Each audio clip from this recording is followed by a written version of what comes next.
So, hello, you humans. I hear tell that there's a bunch of you out there, which I generally find to be a dissatisfying fact.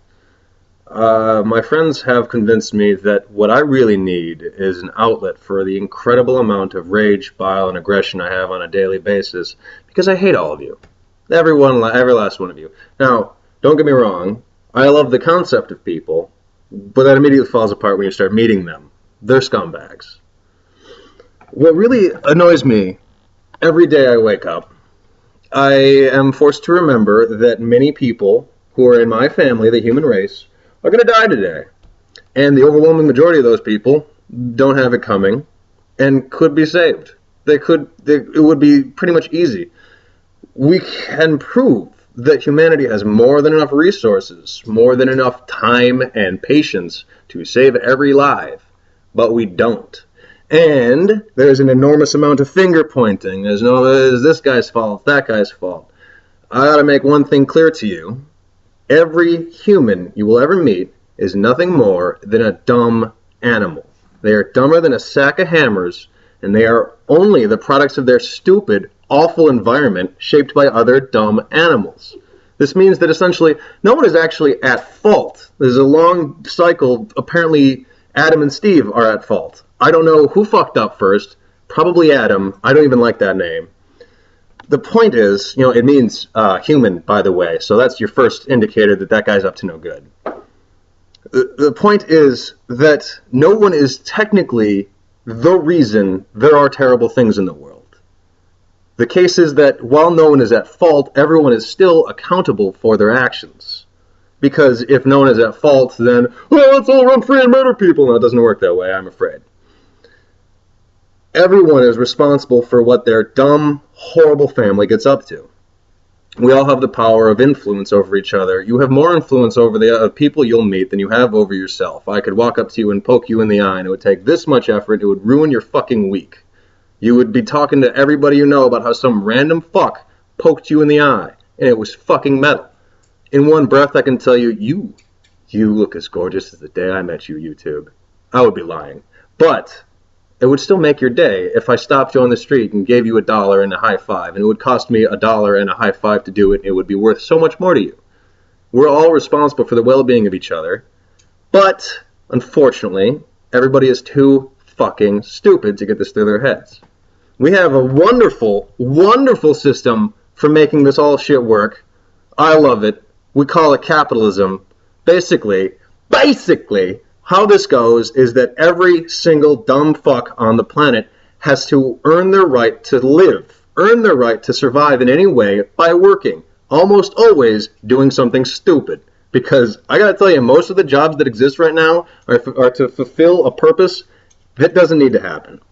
We don't need 85 gas stations in every city. There's not that many cars that need that much gas. Every one of these gas stations has more than enough gas for the overwhelming majority of cars who come through. I am no civil engineer or really good at anything, talented in any way, so you can take all of my criticism with a grain of salt. It's easy to criticize, especially you guys. You fucking suck. What the hell is wrong with you? We live in the most majestic, great, horribly powerful nation on the planet. And our nation, in my recent memory, was bogged down for more than 10 years during war times, during the excessive murder of various ethnicities, during all sorts of awful shit that's still going on. It has been going on for ages. We spent a whole ton of my childhood and my early adult years arguing about the legal ramifications of anal sex. People are starving to death. I'm going to go ahead and say that if you are opposed to gay marriage, you're a fucking pervert. You are more concerned with other people's sex lives than you are concerned with their freedom.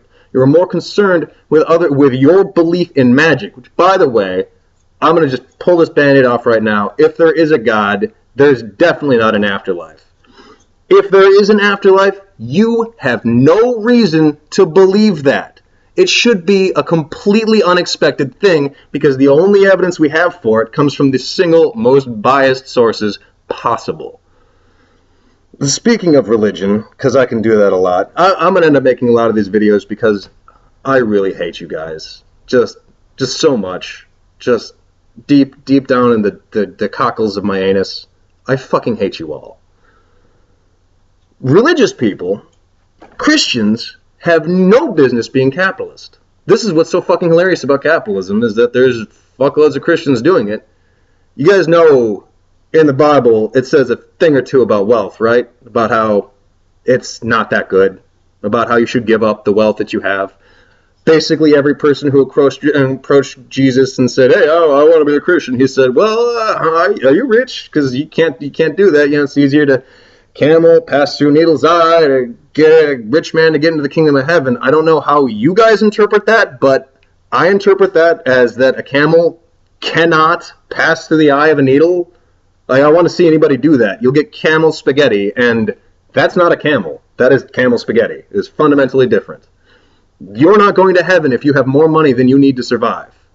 You're not going to heaven because there is no heaven, but if there were, you'd all be going to fucking hell. Especially if it was the Christian heaven, because I don't even know what the fuck is going on with that shit. You people disgust me. I could go on, and I probably will, but I probably needed to smoke something or other first. I'll get back to you, YouTube. You stay classy, and by that I mean I hope you all die in a fire.